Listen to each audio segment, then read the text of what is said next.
S.L. Narayanan, Group CFO at Sun Group, joins us right now on the show to talk about their earnings. Mr. Narayanan, hi, morning.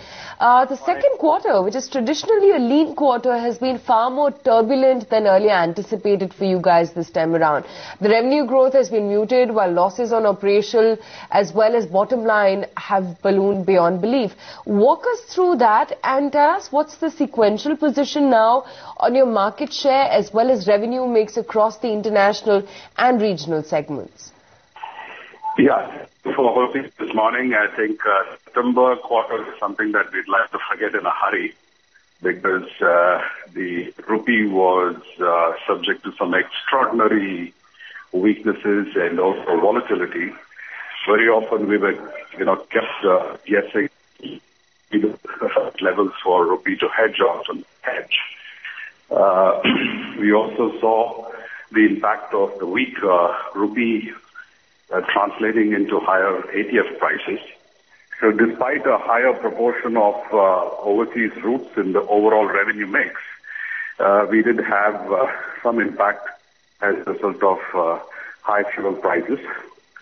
But I must say that we have taken some very serious actions at the end of August when we took prices almost 40-45%, which was put through in two tranches. We took it first up by about 30% and then made further adjustments. The truth of the matter is the industry simply cannot operate at these price levels. I think some sense is dawning on all of us because we are now getting used to the thought of a lower rate of growth, but running a P&L which is far more viable.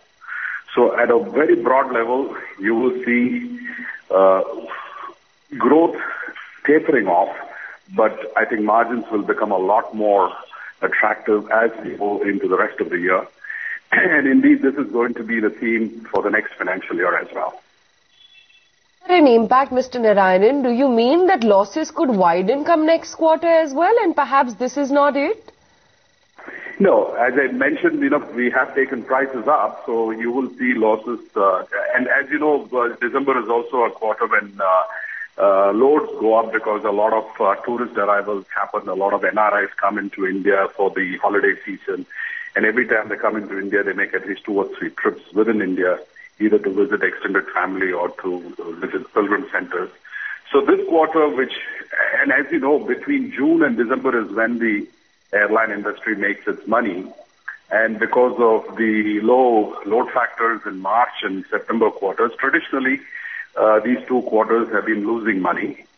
But as a result of the extreme levels of weakness that we saw in the rupee, which impacted almost all kinds of payments, because as you know, between fuel and lease rentals and maintenance, almost 75% of the cost structure in the airline industry is either influenced by the dollar or has a very strong correlation to the dollar. SL, I understand that why there is a huge dip at EBITDA level, but what about sales? What you've reported for the quarter gone by is also a muted top line number. Yes, see, the reason why that got impacted is, I think, SpiceJet also is to be blamed because all of us took a view that with lower fares we could get higher occupancies. So if you recall, there was a lot of discounting that happened towards the start of the calendar year 2013. And since that competitive cutting of fares carried on, it impacted the average realization per ticket during the September quarter. And which is why, the industry has also now, I think the only other result that's come thus far is Jet. I think September quarter has been exceptionally weak for the airline industry. And some others don't report numbers also, if I could hazard a guess, would have reported extremely bad numbers. So for this quarter, what kind of load factors could we expect from SpiceJet, and B, what will happen to the total passenger yield? Yeah, I think both. I don't want to give any precise numbers because I think being a listed company, that is not permissible within the SEBI guidelines. But suffice it to say that both loads and yields will be considerably better in December.